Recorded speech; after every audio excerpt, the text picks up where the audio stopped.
आने वाले कुछ दिनों में IIT जेईई एडवांस का एग्जाम होने वाला है, जिसमें बहुत सारे बच्चे अपीयर होने वाले हैं। तो यहाँ ग्रेविटेशन से रिलेटेड एक क्वेश्चन मैं यहाँ रख रहा हूँ, जिससे मिलता जुलता क्वेश्चन एग्जाम में आ सकता है। और ये भी आ सकता है, अगर ये नहीं आया तो जैसे कंसेप्ट इस्तेमाल किया हुआ ग्रेविटेशन से रिलेटेड क्वेश्चन आ सकते हैं। तो आइए यहाँ देखते हैं। ये पृथ्वी है और यूनिफॉर्मली मास डिस्ट्रीब्यूशन इसका दिया हुआ है। यूनिफॉर्म मास डिस्ट्रीब्यूशन इसका ME अपॉन इसका वॉल्यूम होगा 4/3πr3। ये इसका यूनिफॉर्म मास डिस्ट्रीब्यूशन है। ME इसका मास है, रेडियस RE है, और इसमें एक टनल बनाया गया है R/2, यानी RE/2 दूरी पर एक टनल बनाया गया है। और RE/2 यानी पृथ्वी के रेडियस के आधे डिस्टेंस पर एक टनल बनाया गया है, और टनल स्मूथ है। उसमें स्मॉल m मास का एक ऑब्जेक्ट छोड़ा जा रहा है जो ऑसिलेट करेगा, SHM करेगा, ऑसिलेट करेगा, SHM करेगा। ये भी क्वेश्चन बहुत पहले पूछा जाता था, अब ये बहुत सिंपल क्वेश्चन हो गया है। तो उस टनल में कोई भी ऑब्जेक्ट जब हम छोड़ेंगे तो SHM करेगा, और उसका टाइम पीरियड जो होगा SHM का 2π√RE/g होगा। और ये सभी जेईई वाले बच्चे इसको जानते होंगे, तो ये बहुत महत्वपूर्ण नहीं है। यहाँ जो मैं बताने जा रहा हूँ वो महत्वपूर्ण ये है कि जब ये x डिस्टेंस पर, सेंटर से x डिस्टेंस पर स्मॉल m मास का ऑब्जेक्ट है, तो उस पर उसके ऊपर ग्रेविटेशनल फोर्स लगेगा पृथ्वी के सेंटर के तरफ। ग्रेविटेशनल फोर्स लगेगा पृथ्वी के सेंटर के तरफ, और ये एंगल थीटा अगर हम मानते हैं तो थीटा एंगल पर ये फोर्स लगेगा सेंटर के तरफ। ये पृथ्वी का सेंटर है। इस प्रकार टनल के अंदर स्मॉल m मास का वस्तु जो है ऑसिलेट करेगा, जिसका SHM होगा, और इसका टाइम पीरियड यहाँ हमने लिख दिया है। प्रश्न ये है इसमें कि टनल में जो प्रेसिंग फोर्स है, यानी नॉर्मल रिएक्शन ऑब्जेक्ट के द्वारा टनल पर, या टनल के द्वारा ऑब्जेक्ट पर, यानी m मास के वस्तु के द्वारा टनल के वाल पर, और वाल के द्वारा m मास के वस्तु पर जो नॉर्मल फोर्स लगेगा या प्रेसिंग फोर्स लगेगा, वो बताना है, और उसका ग्राफ बताना है x के रेस्पेक्ट में, सेंटर से दूरी के रेस्पेक्ट में। और साथ में AB टनल के अलांग जो फोर्स है वो भी बताना है, और AB टनल के अलांग जो टेंजेंशियल एक्सेलरेशन है वो भी बताना है, उसका ग्राफ भी बताना है। तो आइए देखते हैं इसको कैसे सॉल्व किया जाएगा। तो स्मॉल m मास का वस्तु सेंटर से x दूरी पर रखा गया है, तो उसके ऊपर जो फोर्स लगेगा, फोर्स की वैल्यू यहाँ से मैं लिखता हूँ। फोर्स की वैल्यू जो होगा वो होगा capital G ME upon RE³ into x। ये फोर्स की वैल्यू होगा। इसको और आगे बढ़ा करके अगर हम लिखना चाहें तो GME को हम लोग लिख सकते हैं GRE का स्क्वायर इंटू x अपॉन, साथ में यहाँ पर m भी लिखेंगे, क्योंकि m मास के वस्तु पर फोर्स की बात किया जा रहा है, तो यहाँ स्मॉल m भी लिखा जाएगा। ये इतना तो केवल g का वैल्यू है, तो m लिखेंगे, m से मल्टीप्लाई करेंगे तो नीचे हो जाएगा RE का क्यूब, और ये हो जाएगा mg x/RE। तो ये भी एक वैल्यू है फोर्स का, और ये भी एक वैल्यू है फोर्स का। आप जिसमें चाहें उसमें रख सकते हैं।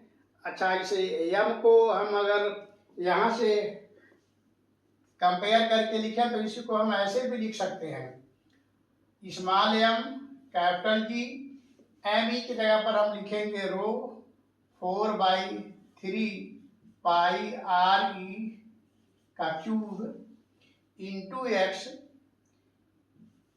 x अपॉन RE का क्यूब होगा। तो इसको सॉल्व करेंगे तो ये वैल्यू आपका आ जाएगा RE³ कट जाएगा, कैपिटल बी 4π/3 रो m इंटू एक्स ये आएगा। तो इस तरह से भी हम लिख सकते हैं। अब इस f का एक कंपोनेंट जो होगा ये x है, एक कंपोनेंट फोर्स का इधर आएगा, ये भी जो हमने f निकाला है ये है f, जो सेंटर के तरफ लगेगा ऑब्जेक्ट पर। f का इधर कंपोनेंट आएगा f साइन थीटा और f का इधर कंपोनेंट आएगा f cos theta, f cos theta. तो ये टेंजेंशियल फोर्स हुआ और ये नॉर्मल फोर्स हुआ। यही से m मास के ब्लॉक पर ऊपर के तरफ नॉर्मल रिएक्शन बनाएगा। नॉर्मल रिएक्शन जिसको प्रेसिंग फोर्स भी हम कह सकते हैं। तो अभी यहाँ पर हमको f साइन थीटा निकालना है। तो यहाँ पर लिखेंगे प्रेसिंग फोर्स या नॉर्मल फोर्स और ये हो जाएगा f साइन थीटा और f की वैल्यू हम लोग निकाल चुके हैं। f हो जाएगा mg x अपान re और साइन थीटा की वैल्यू यहाँ से हम लोग निकालेंगे तो ये आ जाएगा re/2/x और इसको सॉल्व करेंगे तो ये हो जाएगा mg, re से re कट गया और x से x भी कट गया तो mg/2 आएगा जो कि कांस्टेंट है और ये x पर डिपेंड नहीं कर रहा है, ये x पर डिपेंड नहीं कर रहा है। तो नॉर्मल फोर्स या प्रेसिंग फोर्स हम लोगों ने निकाला और अब हम टेंजेंशियल फोर्स देखेंगे। टेंजेंशियल फोर्स और उसके साथ में टेंजेंशियल एक्सेलरेशन ए बी के अलॉन्ग निकालेंगे। तो टेंजेंशियल फोर्स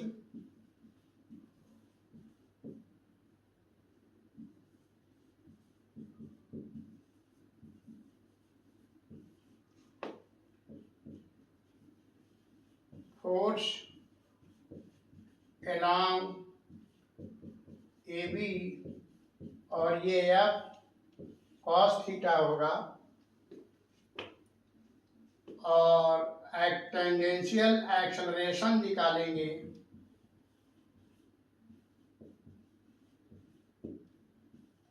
along AB तो ये हो जाएगा f/m cos थीटा। इस टेंजेंशियल एक्सेलरेशन को हम a कह रहे हैं a। तो a की वैल्यू हम लोग निकालेंगे, f की वैल्यू हम यहाँ रखेंगे mgx/re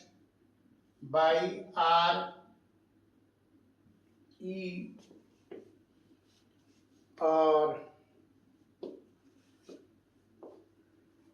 cos थीटा की वैल्यू यहाँ से निकालेंगे। cos थीटा के लिए ये बेस चाहिए, बेस हो जाएगा x² माइनस re/2 का होल स्क्वायर बाई x।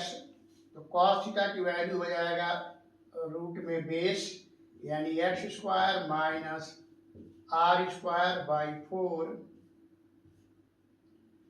और पूरे का बाई x होगा। x कैंसिल हो जाएगा और यहाँ m से भी भाग देंगे क्योंकि हमें एक्सेलरेशन निकालना है। तो इस प्रकार टेंजेंशियल एक्सेलरेशन अलोंग AB जो आएगा वो हो जाएगा g x से x कैंसिल हो जाएगा, g अपॉन RE